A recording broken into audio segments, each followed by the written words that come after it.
प्रिय विद्यार्थी भैया बहनों, आज मैं भरत महिमा का व्याख्या भाग 3 लेकर आपके सामने उपस्थित हूँ।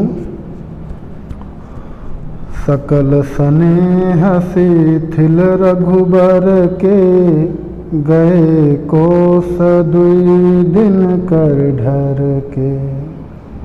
सकल स्नेह शिथिल रघुबर के, रघुबर अर्थात श्री राम, सकल यानी संपूर्ण। तो उस दिन श्री राम के सकल स्नेह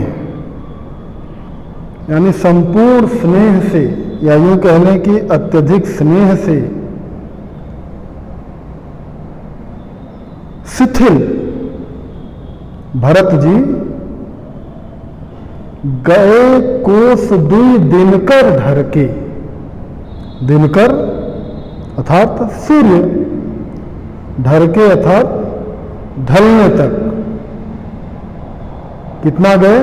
कोस दुई, केवल 2 कोस की दूरी तय कर सके। तो उस दिन श्री राम के अत्यधिक स्नेह से शिथिल भरत जी सूर्य के ढलने तक केवल 2 कोस की दूरी ही तय कर सके। जल थल देखी बसे निस्बीते, अकीन गवन रघुनाथ पिरीनते। जल थल देखी बसे, कहीं पर जल और थल यानी जल और स्थल की समुचित व्यवस्था देखकर, भाई जंगल है तो वहाँ पर जल भी प्राप्त होगा और पर्याप्त रहने लायक स्थान हो जाए, क्योंकि दिन का ढर के अर्थात सूर्य ढल चुका है तो रात्रि का विश्राम करना है। तो कहीं पर जल थल की उचित व्यवस्था देखकर बसे यानी वहाँ पर रुके, रात बिताई। निस बीते, और रात के बीत जाने के बाद, निस मतलब रात्रि, तो रात्रि के बीत जाने के बाद क्या किया? कीन गवन रघुनाथ पिरिंते, पिरिंते अर्थात मिलने के लिए। कीन गवन, तो रघुनाथ जी अर्थात श्री राम जी से मिलने के लिए उन्होंने क्या किया? प्रस्थान किया। उहाँ राम रजनी अवशेषा, अजागे सीय सपन अस देखा। इधर दूसरी तरफ श्री राम जहाँ पर हैं पंचवटी में, तो वहाँ राम रजनी अवशेषा अर्थात अवशेष अर्थात बची हुई, बचा हुआ, रजनी अर्थात रात्रि, कि अभी रात्रि के शेष रहते ही जागे, जग गए। सीय सपन अस देखा,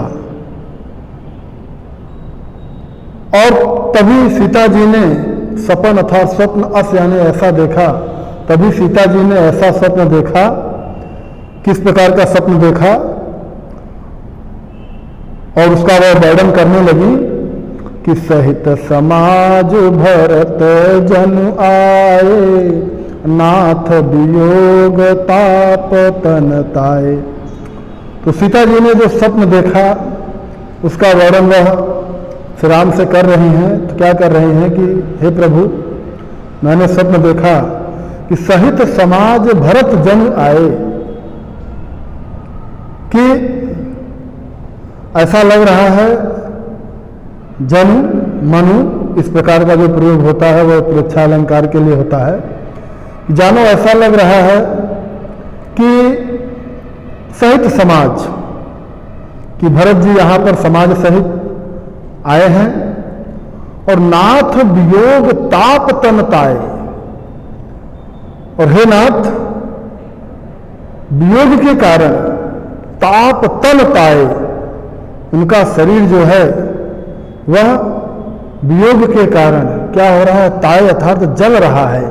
कहने का तात्पर्य कि वियोग की अग्नि में उनका शरीर जल रहा है।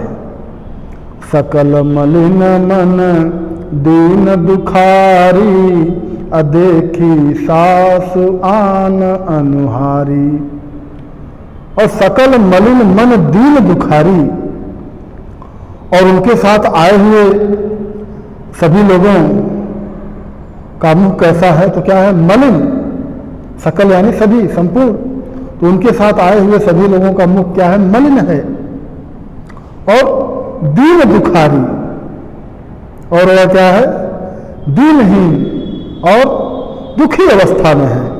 कहने का तात्पर्य कि वह दीनहीन से, और उनके मन जो हैं वो क्या है? अत्यंत ही दुखी हैं। देखी सास आन अनुहारी, सास आन, उनके साथ जो सासें आई हुई हैं, मेरी सासें, तो वह तीनों रानियां गई थी साथ में। तो कह रहे कि उनके साथ जो मेरी सासुएं आई हुई हैं वह क्या है? अनुहारी। अनुहारी मतलब अन्य वस्त्रों में। यहाँ अन्य वस्त्रों का तात्पर्य कि विधवा वस्त्र में। और जो उनके साथ मेरी सासुएं आई हुई हैं उनको मैंने क्या है? अन्य वस्त्रों में देखा।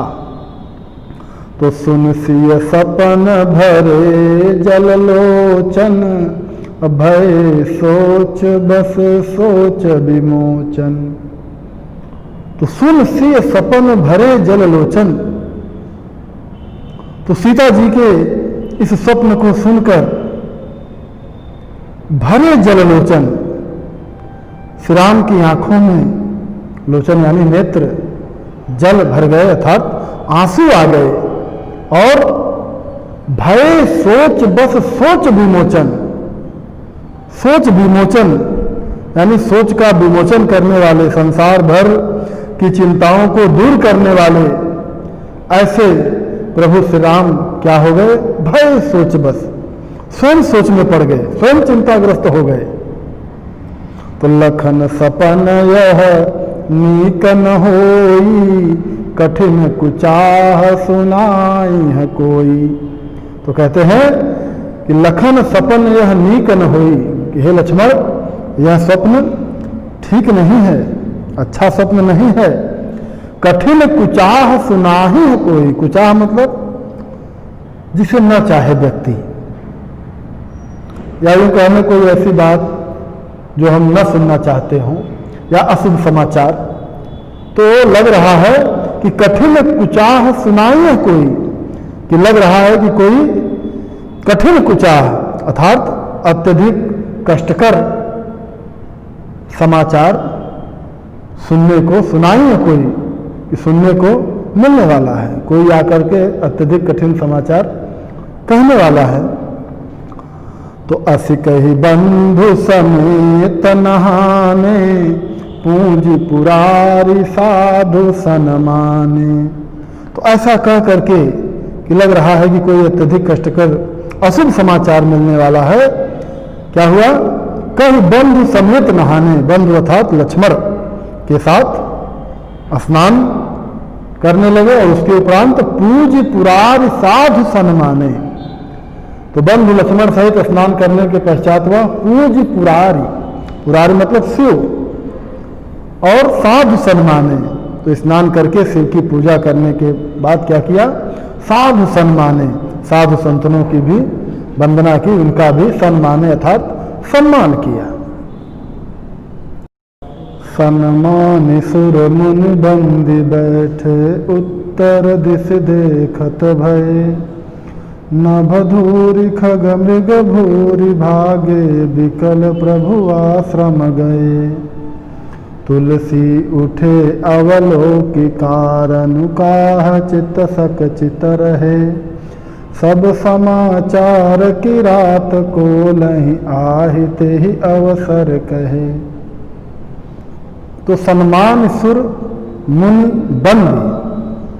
तो सुर यानी देवता, मुनि अर्थात मुनिगण।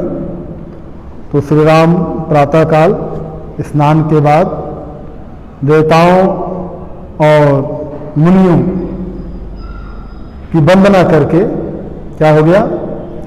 बैठे उत्तर दिश देखत भय। वंदना करके बैठ गए और उत्तर दिश अर्थात उत्तर दिशा की ओर देखत भय, देखने लगे।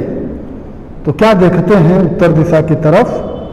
नभ धूरी खग मृग भूरी भागे, कि नभ धूरी अर्थात उत्तर के आकाश में, नभ मतलब आकाश में क्या है? धूरी, खूब धूल उड़ रही है। और खग मृग भूरी भागे, और खग मृग, खग अर्थात पक्षी, मृग यानी हिरण, इन्होंने देखा कि उत्तर दिशा के आकाश में धूल छाई है और जितने भी उधर के खग यानी पक्षी, मृग यानी हिरण, अन्य आदि जीव भी क्या है? भूर भागे। भूर मतलब अत्यधिक, भागे विकट, कि अत्यधिक व्याकुलता के साथ प्रभु आश्रम गए, कि अत्यधिक व्याकुल होकर प्रभु के आश्रम की तरफ भागे चले आ रहे हैं। तुलसी उठे अवलोक कारण। तो तुलसीदास जी कहते हैं कि प्रभु श्री राम कि ये कौन सा कारण है कि जिसके कारण यह भागे चले आ रहे हैं? तो अवलोक कारण, अवलोक मतलब देखना, अवलोकन करना, देखना, कि अपने स्थान से खड़े होकर उठे, यह कारण जानने के लिए कि क्यों भाग रहे हैं। तो अपने स्थान से क्या हो गया? उठे, यह कारण जानने के लिए कि यह क्यों भाग रहे हैं। काह चित्त सकचित रहे, कि कारण काह चित्त सकचित रहे, कि आखिर यह कौन सा कारण है कि वह आश्रम की तरफ भागे हुए चले आ रहे हैं और चित्त सकचित रहे, और उनका मन जो है वो क्या है?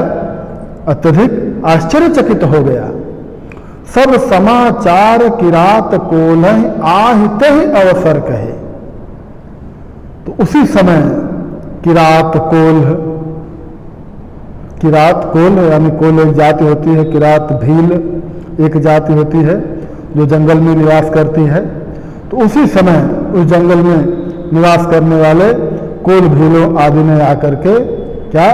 ते अवसर कहे, यानी उसी समय उस अवसर पर आकर के सब समाचार को कहा कि भरत जी मिलने के लिए आपसे आ रहे हैं और उनके साथ बहुत ज़्यादा समाज है, इस कारण से वह धूल उड़ रही है।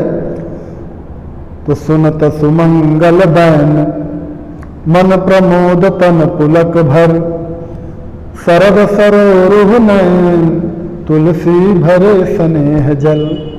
तो सुनत सुमंगल मैन, कि कोल भूलों के द्वारा जब उन्होंने इस बात को सुना कि भरत जी पूरे समाज सहित, सेना सहित मिलने के लिए आ रहे हैं, तो यह वचन सुन के क्या हुआ? सुमंगल बहन, इस प्रकार के मंगलकारी वचन को सुनकर मन प्रमोद तन पुलक भर, उनका मन जो है वो क्या हो गया? प्रमोद अर्थात आनंद से भर गया, और तन पुलक, और तन जो है शरीर क्या हो गया? पुलकित हो गया। शरद सरोरुह नयन, शरद सरोरु, शरद ऋतु के समान, सरोरु यानी कमल, शरद ऋतु के कमल के समान उनके नेत्रों में, नयन यानी नेत्रों में क्या हो गया? तुलसी भरे स्नेह जल, एक शरद ऋतु के कमल के समान उनके सुंदर नेत्र क्या हो गए? स्नेह जल, प्रेम के आंसुओं से भर गए। आज के लिए इतना है।